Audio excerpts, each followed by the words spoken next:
I'm Harper Evans, 32, a high school graduate who built a $10 million business from scratch.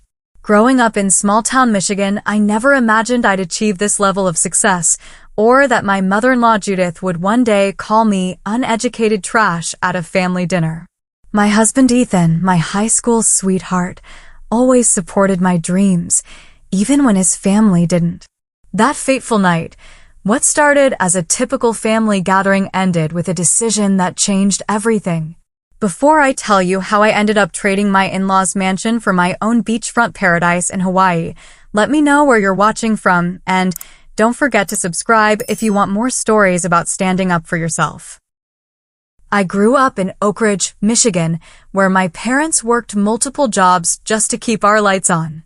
Dad worked at the local factory during the day and drove for a delivery service at night. Mom cleaned houses and waited tables on weekends.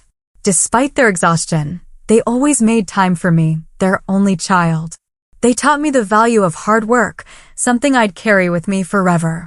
Our small two-bedroom house was nothing fancy, but it was home. I shared a room with boxes of my mom's cleaning supplies and the seasonal decorations she couldn't fit in our tiny attic. While other kids got new clothes every school year, I learned to be creative with thrift store finds. Even as a teenager, I had the entrepreneurial bug. At 15, I started making simple beaded bracelets and selling them to classmates. I'd buy supplies with my babysitting money, create the jewelry during lunch breaks, and sell them after school. It wasn't much, but that first taste of earning my own money was intoxicating. Sophomore year changed everything. I was assigned as Ethan Parker's lab partner in chemistry class. Ethan was everything I wasn't confident, from a wealthy family, college-bound from birth. With his wavy brown hair and kind eyes, he was also undeniably cute. I was sure he'd be disappointed to be paired with me, the girl who wore the same 3 outfits every week. "You're Harper, right?" he asked on our first day as partners. "I've seen you selling those bracelets." "That's pretty cool." I was stunned that he'd even noticed me, let alone my little business venture. "Thanks. It's just something I do for extra cash." "No, seriously. Most kids our age just ask their parents for money." "You're making your own." "That's impressive." That was Ethan. He saw value in things others overlooked, including me. We made a great team in chemistry, and not just because Ethan was smart. We balanced each other. I was methodical and careful. He was creative and intuitive. Our grades were the highest in the class, and our conversations stretched far beyond chemical compounds. We started dating 3 months into the school year. Our first date was at the local diner where my mom sometimes worked. I was mortified when she came out to take our order, but Ethan charmed her instantly. He had that effect on people. Meeting his family was a different story. The Parkers lived in Lakeside Heights, the affluent neighborhood across town. Their house was practically a mansion compared to mine, with its manicured lawn and 3-car garage. Judith Parker, with her perfectly highlighted hair and tennis club membership, sized me up the moment I walked in. "So you're the girl Ethan's been mentioning," she said, her smile not quite reaching her eyes. "What does your father do again?" "He works at Midland Manufacturing," I answered, trying to sound proud. "Oh, isn't that nice?" The way she said it made clear it was anything but. Walter, Ethan's father, was warmer. A successful attorney who'd built his practice from the ground up, he seemed to respect hard work wherever he found it.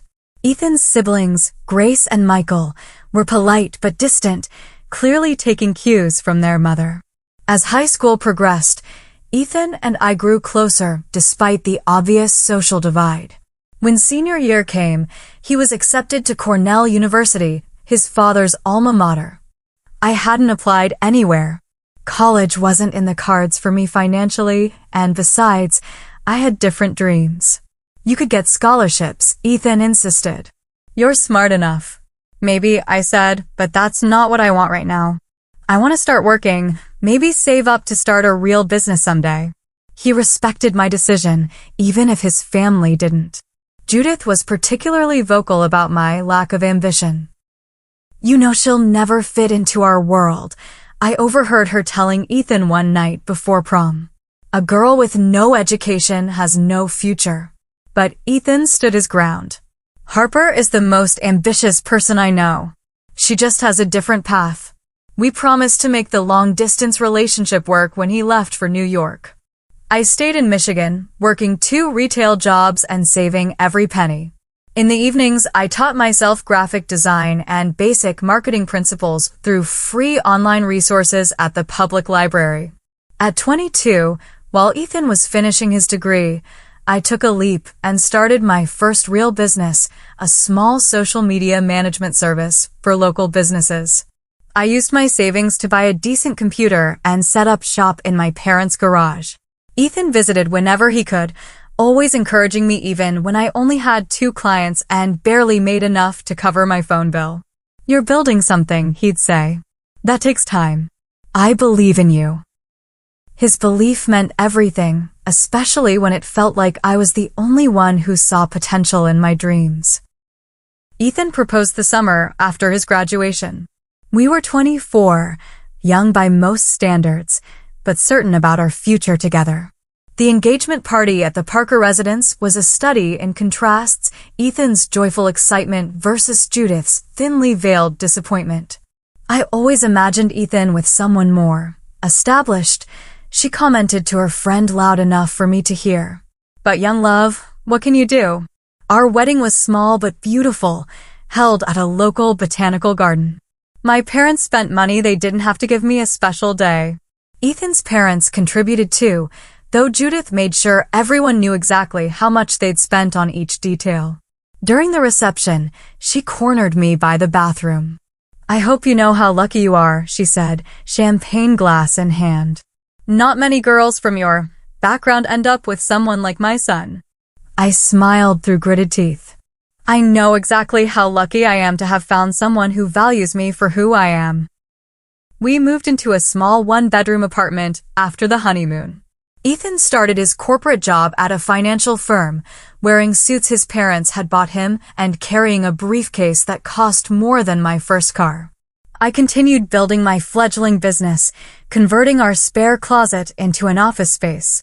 The first year of marriage was magical despite our tight budget. Ethan never complained about our modest lifestyle, even though he'd grown up with so much more. We made our own fun, cooking experimental dinners, having movie nights on our second-hand sofa, dreaming about our future. My business, however, was struggling. I lost my biggest client 3 months in when they decided to hire a more established agency. Then my computer crashed, taking with it some work I hadn't backed up. The replacement ate through our emergency fund. "Maybe this is a sign," I said one night, fighting back tears after another potential client chose a competitor. "Maybe I should just get a regular job." "This is just part of the journey," Ethan said, holding me close. "Every successful person has setbacks. The difference is they don't quit." I tried again with a more focused approach, but my second business attempt, an online boutique selling curated vintage clothing, also failed when I couldn't compete with larger retailers' shipping costs and selection. When we visited the Parkers for dinner that Christmas, Judith didn't miss her chance to comment on my career struggles. "Have you thought about going back to school, Harper?" she asked sweetly. "It's never too late to get an education. Even a community college degree would give you some credentials." "Mom," Ethan warned. "What?" "I'm just concerned. 2 failed businesses in 1 year isn't exactly a promising track record." I swallowed my pride. "I'm learning valuable lessons from each attempt." "I'm sure the lesson is that some people are meant to be entrepreneurs and others are meant to work for those people," she replied with a dismissive wave. On the drive home, Ethan apologized profusely. "She has no right to speak to you that way. She doesn't understand what you're trying to build." "Does anyone?" I asked quietly. "I do," he said, taking my hand. "And eventually, everyone else will too." It was during this low point that I discovered my true talent. A friend asked me to help promote her small bakery on social media. Having nothing to lose, I created a campaign highlighting the personal stories behind her signature recipes. The posts went viral locally, and her sales doubled in a month. Word spread, and suddenly I had 3 new clients asking for similar storytelling approaches to their marketing. I realized I had a knack for finding the emotional connection between businesses and their customers, something that couldn't be taught in a classroom. I named my new venture Narrative Edge and worked obsessively to refine my approach. Our apartment became my office, with Ethan often coming home to find me still in pajamas, glued to my computer since dawn. I worked 16-hour days, learning everything I could about digital marketing, consumer psychology, and the emerging influencer economy. 6 months in, I landed my first major client, a regional chain of fitness centers struggling to compete with national brands. My campaign focused on transformation stories from real members, creating an authentic community feel that distinguished them from corporate competitors. Their membership jumped 30% in 3 months. When I showed Judith the campaign during a family dinner, hoping finally for some recognition, she merely nodded. It's nice they're giving you a chance. I hope you're charging appropriate rates. Small businesses often expect work for exposure instead of proper payment. Actually, I said, summoning my courage, they've already signed a 6-figure contract for the year. Even that news was met with skepticism. Well, let's see if they renew it. They did renew. And they referred me to other businesses. By the end of that year, I had 7 major clients and was turning a genuine profit. Ethan celebrated each win with me, uncorking champagne for every new contract and listening intently as I outlined my growing vision. You're going to be unstoppable, he'd say, genuine pride in his eyes. This is just the beginning. For the first time, I started to believe him. By our 3rd year of marriage, Narrative Edge was no longer just me in pajamas working from our apartment. I had hired 3 full-time employees and rented a small office space downtown. Our client list had expanded beyond Michigan to include businesses across the Midwest. What set us apart was our approach, authentic storytelling that created emotional connections between brands and customers. While other agencies were still figuring out how to use social media effectively, we were pioneering strategies that delivered measurable results. At 27, my income surpassed Ethan's corporate salary. The first time I showed him my quarterly earnings, his jaw dropped. "Harper, this is incredible," he said, scanning the numbers. "You've built this from nothing." "We built our life together," I corrected him. "Your support made this possible." With our combined income, we purchased our first home, a beautiful 4-bedroom house in a nice neighborhood. Not quite Lakeside Heights where the Parkers lived, but a far cry from my parents' modest dwelling. I insisted on paying for it ourselves, without the financial help Ethan's parents had offered. "We can do this on our own," I told him. "I want us to build our life based on what we've earned." He agreed, though I could tell part of him was conditioned to accept his parents' assistance. Breaking that dependency was important to me, even if it meant stretching our budget initially. When we invited both families to our housewarming party, the contrast between them was stark. My parents arrived early, bringing homemade food and asking where they could help set up. Judith and Walter arrived precisely on time, bearing an expensive bottle of wine and professional flower arrangement. "It's quaint," Judith said, surveying our home. "Good starter house." "Actually, we love this neighborhood," I replied. "We plan to be here for years." As the business continued to grow, Ethan's pride in my success became increasingly evident. He bragged about my achievements to friends and colleagues, often introducing me as the marketing genius who's revolutionizing how brands connect with consumers. His support never wavered, even as his mother's resentment became more apparent. Judith's comments evolved from dismissive to backhanded compliments. Who would have thought Harper's little social media hobby would turn into a real job? Or, "It's amazing what people can accomplish these days without formal education." Walter, on the other hand, began showing quiet respect. A self-made man himself, he recognized the hustle required to build something from scratch. Occasionally, he'd ask thoughtful questions about my business strategy or market trends, genuinely interested in my perspective. The real shift in family dynamics came when Ethan's sister Grace ran into financial trouble. After graduating from an expensive private university with an art history degree, she struggled to find work that could cover both her living expenses and substantial student loans.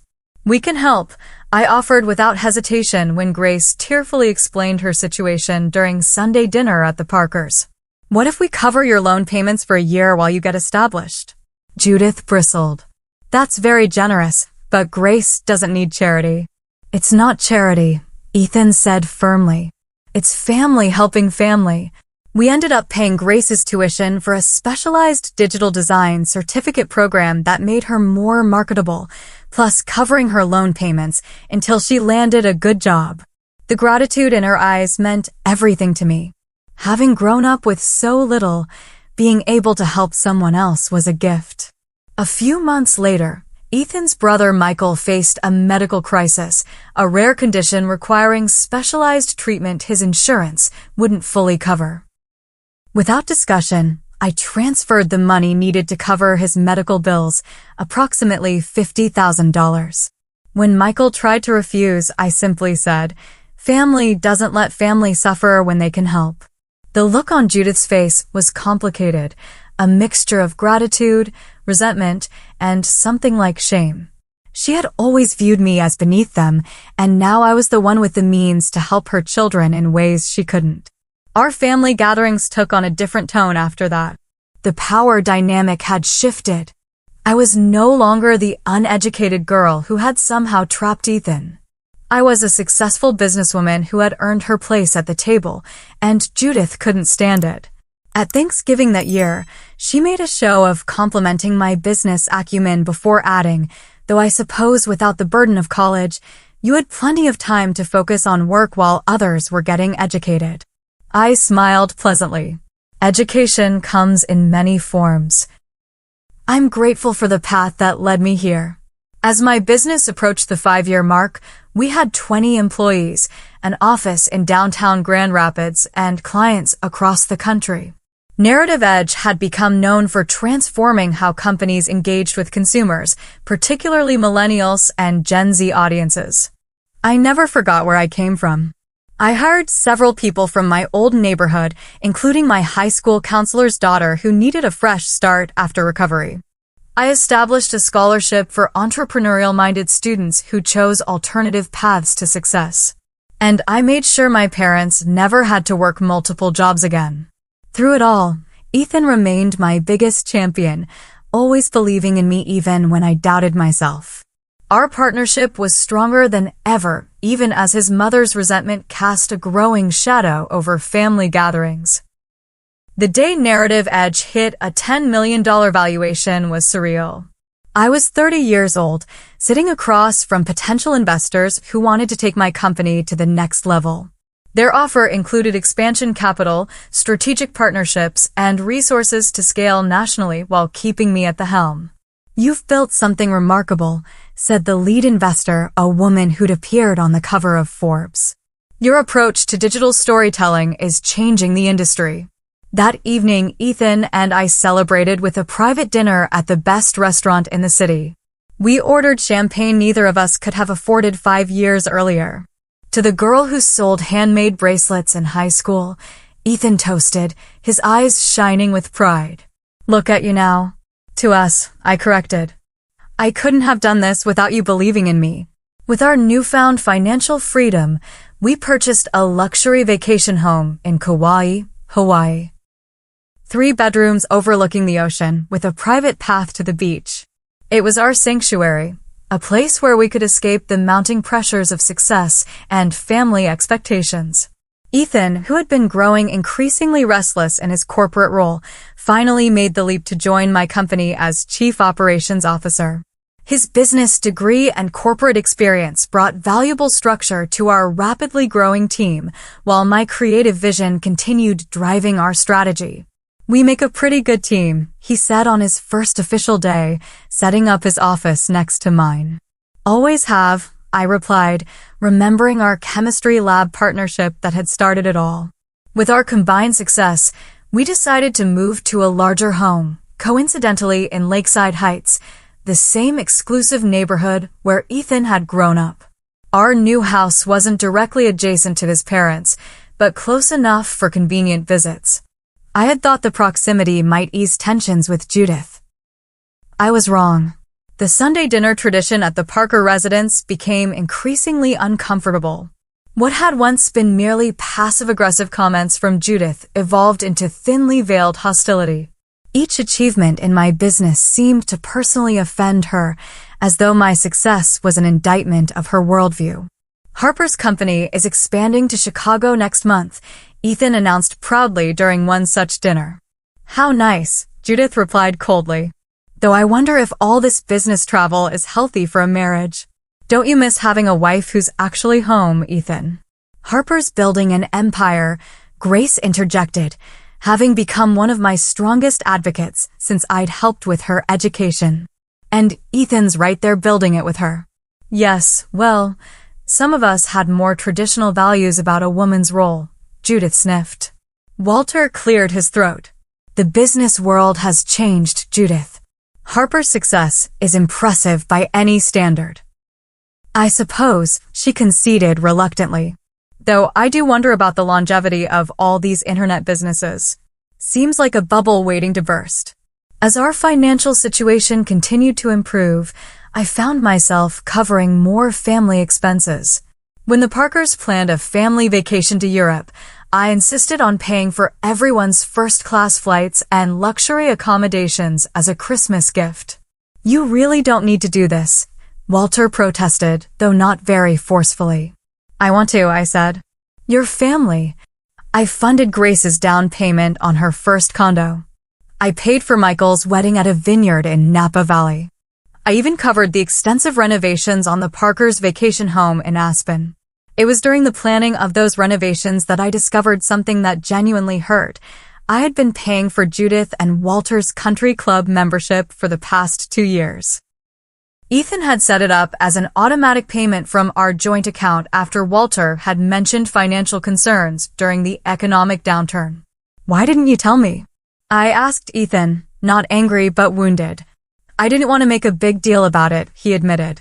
Dad's investments took a hit, and they were embarrassed. Mom would be mortified if she knew we were covering it.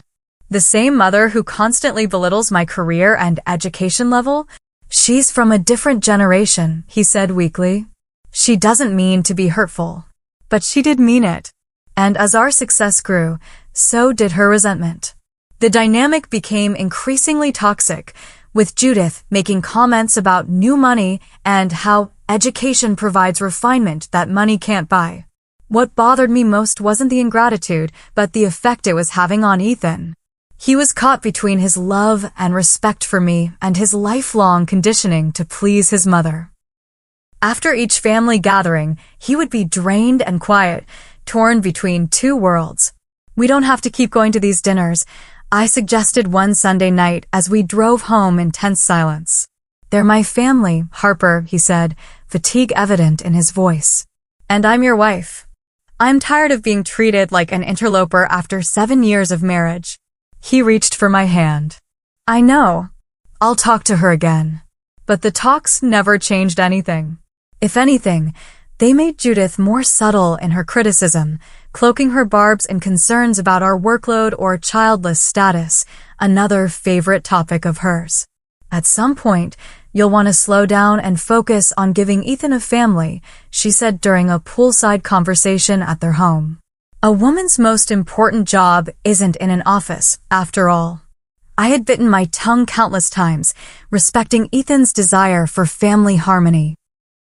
I had overlooked the slights, paid for family expenses without recognition, and tried to win over a woman who had decided from day one that I wasn't good enough for her son. But even my patience had limits, and they were about to be tested in a way I never expected. The dinner that changed everything was meant to be a celebration of Grace's new job at a prestigious design firm, a position she'd earned through the skills gained in the program I had financed. Judith had planned an elaborate gathering at their mansion, inviting extended family and close friends to commemorate her daughter's achievement.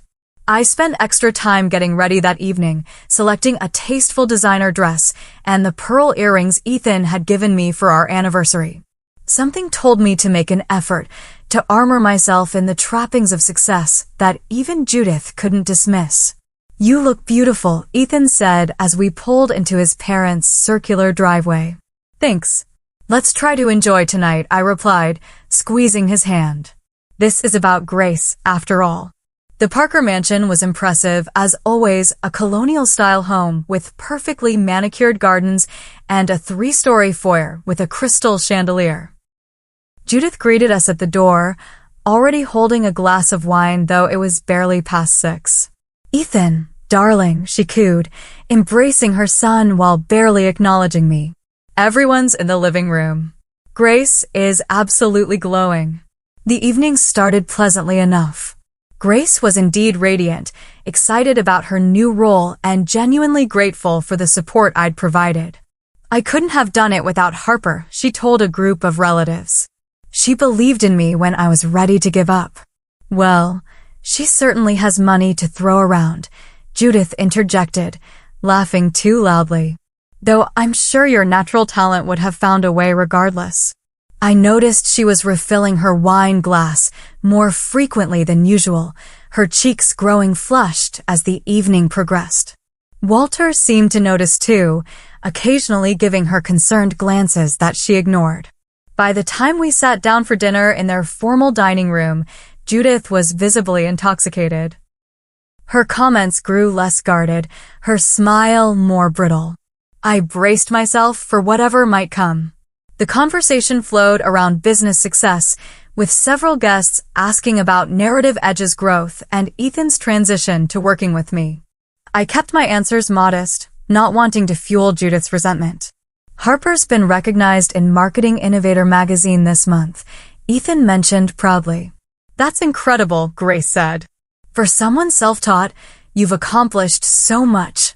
"Self-taught," Judith repeated, swirling her wine. "Yes, that's one way of putting it. Others might say uneducated." A uncomfortable silence fell over the table. "Mom," Ethan warned. "What?" "I'm complimenting her resourcefulness. Not everyone needs fancy degrees to make money these days. The internet has made that possible." I took a measured breath. "Education comes in many forms, Judith. I've always been a learner, just not in a traditional classroom setting." "Clearly," she said with a dismissive wave. "Though there's something to be said for the refinement that comes with higher education. The connections, the cultural awareness." Walter cleared his throat. "I think what matters is results, and Harper's results speak for themselves." The conversation shifted as the main course arrived, but Judith wasn't finished. When Grace mentioned possibly starting her own design studio someday, I offered some gentle advice about first establishing a client base while still employed. "That's how I started," I explained, building on evenings and weekends until I had enough business to make the leap. "Oh, please," Judith interrupted, her words slightly slurred. "Grace doesn't need business advice from someone who got lucky with social media. She has an actual education to fall back on." "Mom," Grace gasped. "What?" "I'm just saying there's a difference between a proper business background and whatever Harper does on Instagram all day." Ethan put down his fork. "That's enough, Mom. Harper runs a multi-million-dollar company that employs 27 people, including me. Her whatever on Instagram is revolutionizing how brands connect with consumers." "And who paid for your sister's design certificate?" Michael added unexpectedly. "Or my medical bills last year." "Harper did." Judith's face flushed darker. "No one asked her to throw her money around. If she's so desperate to buy her way into this family." "Judith," Walter warned sharply. "No, I've held my tongue long enough," she continued, her voice rising. "We've all had to sit here and pretend that Ethan didn't throw away his potential on some uneducated girl from the wrong side of town. 7 years we've welcomed her, and what does she do? Flaunts her nouveau riche success like it somehow erases where she came from." The room went deathly silent. I sat perfectly still, my hands folded in my lap, refusing to give her the emotional reaction she wanted. "You should be ashamed of yourself," Ethan said quietly to his mother. "Me? Ashamed?" Judith laughed bitterly. "I'm not the one who married down and then let my wife support me. What kind of man lives off his wife's earnings?" "A secure one," I answered before Ethan could, my voice steady despite my racing heart. "A man who values partnership over ego." "Partnership?" Judith scoffed. "Is that what you call it when you've systematically turned my son against his family? When you've made my children dependent on your handouts?" "That's not fair," Grace protested. "Life isn't fair, sweetheart," Judith replied. "If it were, my son would have married someone worthy of him instead of uneducated trash who can't even provide him with children." The words hung in the air like poison. Ethan stood up so abruptly his chair fell backward. "Apologize to my wife." Now, his voice was cold with fury. Instead, Judith raised her chin defiantly. "Why don't you both just get out?" "We were better off before she came along with her money and her influence over all of you." "Get out of our lives, you lowlife." Walter remained frozen, saying nothing in my defense. Grace and Michael stared at their plates, embarrassed but silent. The other guests shifted uncomfortably, witnessing the implosion of the Parker family facade. I stood slowly, placing my napkin beside my barely touched meal. "Thank you for your honesty, Judith. After 7 years, it's refreshing to finally hear what you really think." "Harper, wait," Ethan said, reaching for me. "I'll get an Uber," I told him quietly. "You should stay and talk to your mother." "No, I'm coming with you," he insisted. I looked at him steadily. "No, you're not. This is between you and your family now. I'll see you at home." As I walked out, head high and back straight, I heard Judith's voice behind me. "See? She's turning him against us." This is exactly what I mean. The Uber ride home was a blur of contained emotion. It wasn't until I walked into our empty house that I finally allowed the tears to fall, not from sadness, but from pure, cleansing relief. After 7 years of trying to earn the respect of someone determined to despise me, the truth was finally out in the open. And strangely, it felt like freedom. I spent that night alone in our big house, reflecting on years of subtle and not-so-subtle emotional abuse. Every dismissive comment, every backhanded compliment, every time Judith had made me feel less than replayed in my mind. I'd endured it all for Ethan's sake, believing family harmony was worth the personal cost. But at what point did self-respect become more important than keeping the peace? Ethan came home after midnight, his eyes red and his shoulders slumped. He found me on our back patio, wrapped in a blanket and staring at the stars. "I'm so sorry," he said, sitting beside me. "There's no excuse for how she behaved." "Did she apologize?" I asked, already knowing the answer. "She said she'd had too much to whine and didn't mean it the way it sounded." I laughed softly. "So no, she didn't apologize. Dad's furious with her. So are Grace and Michael." He took my hand. "Everyone knows she was wrong. But no one stopped her," I pointed out. "Not until you did." They were shocked. We all were. I turned to look at him directly. "Were you really shocked, though? Or was it just the first time she said out loud what she's been implying for years?" He couldn't hold my gaze, which was answer enough. "Why did you stay?" I asked. "After I left?" "I thought I could make her understand how wrong she was. I thought I could fix this." "Some things can't be fixed, Ethan. Some relationships are too broken." We sat in silence for a while, the weight of unspoken decisions hanging between us. "What happens now?" he finally asked. "I think I need some space," I said quietly. "I'm going to Hawaii for a while." "I'll come with you," he said quickly. "We'll take a break together." I shook my head. "I need time alone to think about what I want going forward." "What does that mean?" Alarm crept into his voice. "Are you talking about our marriage?" "I'm talking about what I'm willing to accept in my life. I've spent 7 years trying to earn your mother's respect, and it's never going to happen. I can't keep pretending these Sunday dinners aren't slowly killing my spirit." We'll stop going, he promised. I'll set firmer boundaries. You've said that before, I reminded him gently. But you're caught in the middle, and that's not fair to you either. The next morning, we had a calmer conversation over coffee. Ethan promised to stand up to his mother, to demand a genuine apology, to protect me from further abuse. I listened, loving him for his intentions, but doubting his ability to overcome a lifetime of family dynamics. I need you to understand something, I told him. I won't be returning to that house or having any contact with your mother until there's a real acknowledgement of how I've been treated and a genuine change in behavior. Not words, actions. That's completely reasonable, he agreed. And I'm still going to Hawaii. I need to clear my head somewhere peaceful. He nodded reluctantly. How long will you be gone? I don't know. A couple of weeks, maybe longer. I spent the next day packing and making arrangements for work to continue smoothly in my absence.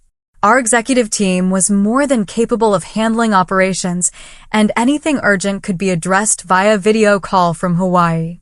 Ethan was uncharacteristically quiet as he helped me pack, the reality of our first significant separation since marriage setting in.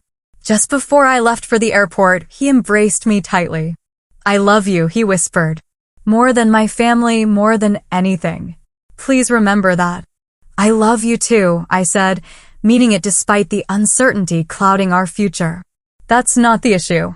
The flight to Kauai gave me time to process my thoughts. By the time I landed, I felt lighter, as though I'd left a heavy burden on the mainland. Our Hawaiian home welcomed me with open, airy spaces and the constant sound of waves crashing against the shore. For the first few days, I did nothing but rest, swim, and walk along the beach. I kept my phone off except for brief check-ins with Ethan and my executive assistant. The mental clarity that came with distance was invaluable. Ethan called faithfully every evening, first with updates about his confrontations with his mother. She says she'll apologize when you come back, he reported on day 3. That's not an apology, I pointed out. That's a power play. By the end of the first week, his calls became tinged with impatience. The company needs you for the Westfield presentation, he said. And I miss you. When are you coming home? The team can handle Westfield, I reminded him. And I'm not ready yet. After 10 days, the tone shifted again. Mom wants to have us over to clear the air, he said, an edge of hope in his voice. No, I said firmly. I told you my conditions. Harper, at some point we need to move forward as a family. We're not a family with your mother, Ethan. We're a married couple who visits your family. There's a difference. The realization that Ethan was gradually sliding back into his role as peacemaker was disappointing but not surprising. It was a pattern established long before I came into his life. The dutiful son who smoothed over his mother's behavior, who made excuses, who prioritized family harmony over all else. Meanwhile, I was experiencing something unexpected in Hawaii, genuine peace. Without the constant undercurrent of family tension, I felt more creative, more energized, more myself than I had in years.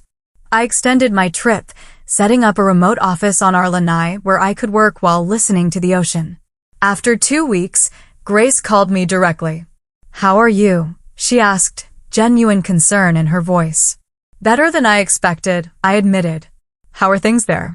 Tense. Mom's pretending nothing happened. Dad's barely speaking to her, and Ethan looks miserable.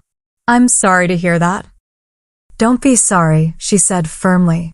You didn't cause this. And for what it's worth, Michael and I are completely on your side. What Mom said was inexcusable. Her support meant more than she knew. Thank you for saying that. Ethan told us you're considering making Hawaii permanent. She ventured carefully. I was surprised. I haven't decided anything yet. But you're thinking about it? I'm thinking about a lot of things. After we hung up, I realized Ethan had been sharing his fears with his siblings rather than discussing them directly with me. It felt like another small betrayal. That evening when he called, I confronted him. Why did you tell Grace I'm staying in Hawaii permanently? Isn't that what you're considering? He countered defensively. I'm considering what's healthiest for me for us. But I haven't made any decisions, and I certainly haven't shared any with your family before discussing them with you. It's been 2 weeks, Harper. What am I supposed to think? That I needed space after being called uneducated trash by your mother while your father and siblings sat silently? The conversation deteriorated from there, ending with Ethan's frustrated declaration that I was punishing everyone for Mom's mistake. As the distance between us grew, I gained clarity about our relationship patterns. I'd always been the one compromising, accommodating his family's expectations, absorbing Judith's subtle and not-so-subtle attacks on my character and background. Ethan had been supportive in words, but ultimately unwilling to create real consequences for his mother's behavior. When he showed up unannounced at our Hawaii home after 3 weeks, I was both touched by the gesture and irritated by the presumption.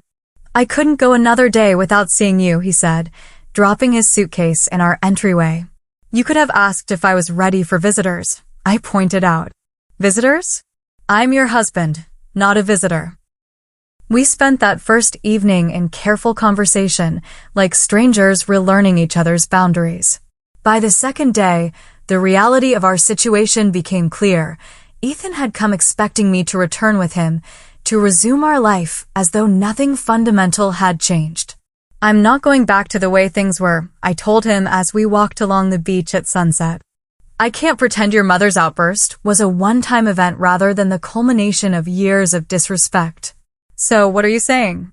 You want a divorce because of my mother? I'm saying I want a marriage where my husband puts our relationship first, where I'm not expected to endure abuse for the sake of family harmony. That's not fair. I've always supported you. In private, yes. But when it counts, in front of your family, you've always chosen the path of least resistance. The hurt in his eyes was real, but so was the truth in my words. What do you want from me, Harper? Just tell me, and I'll do it. I want you to decide what kind of life you want, one where you're constantly torn between your wife and your mother, or one where you establish healthy boundaries that protect our marriage. I choose you, he said immediately. I'll always choose you. Then prove it. Not with words, but with actions. Over the next few days, we began the difficult work of rebuilding trust. Ethan participated in video therapy sessions with me, where we explored the dynamics that had led to our current situation. He came to recognize patterns he'd never questioned before, how his mother's manipulation had been normalized, how his role as peacemaker had become a burden rather than a strength. A week into his visit, Judith called with a half-hearted apology, clearly expecting it would be enough to restore the status quo.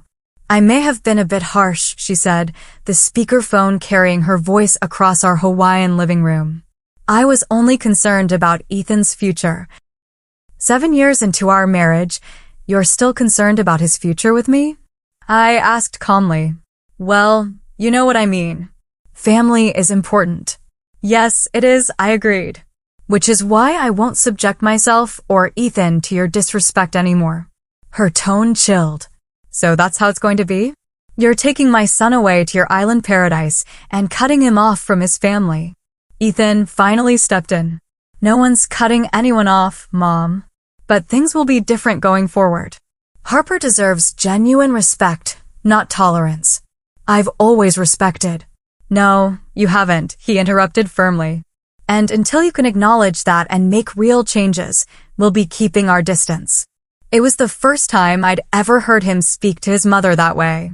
The silence on the other end of the line spoke volumes. After the call, I looked at my husband with new eyes. Thank you for that. He took my hands in his. It's long overdue. And you were right. This isn't just about what happened at dinner. It's about years of disrespect that I allowed to continue. That night, we made a decision. Hawaii wouldn't be just a vacation home anymore. It would be our primary residence, at least for the foreseeable future. We can open a West Coast office, I suggested. Expand the business in a new direction. I love that idea, Ethan said, the excitement in his eyes reminding me of the boy I'd fallen in love with in chemistry class. A fresh start. As we lay in bed that night, listening to the ocean, I felt a sense of peace I hadn't experienced in years. The confrontation with Judith had been painful but necessary, the catalyst for change we'd both needed. "Do you think your mother will ever truly accept me?" I asked Ethan, my head on his chest. "I don't know," he answered honestly, "but I know it's not your job to make her. And it's not mine to make you try anymore." In that moment, I knew we would be okay.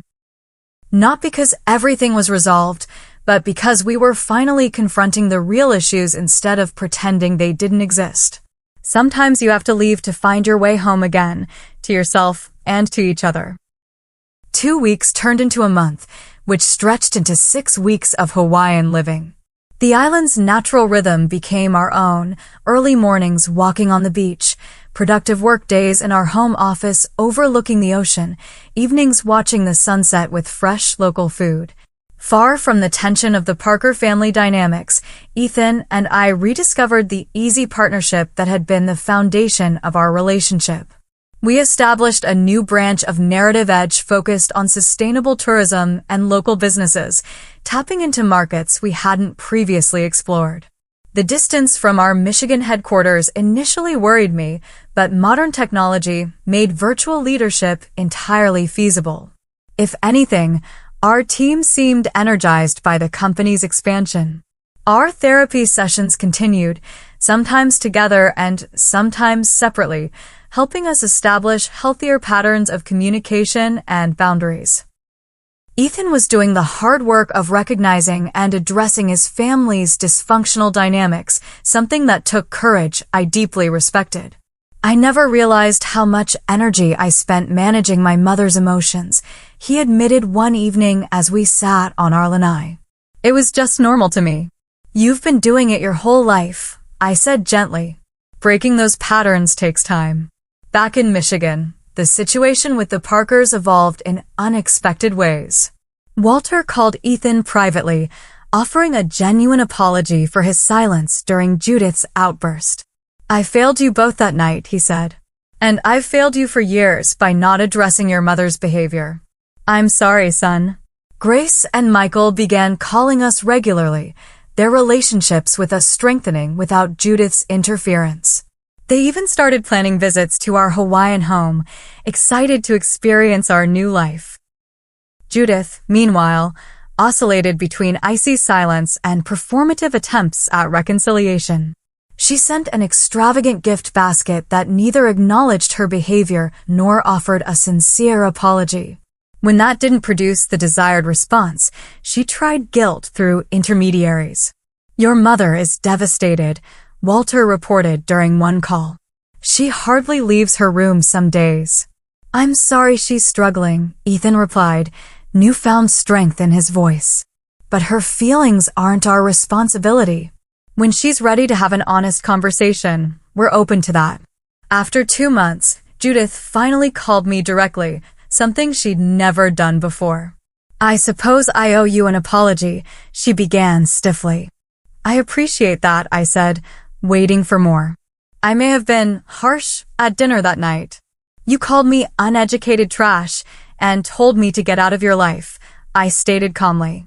After 7 years of subtle and not-so-subtle disrespect. The silence stretched between us. "I was upset," she finally said. "You've taken my son away from his family and now moved him across the country."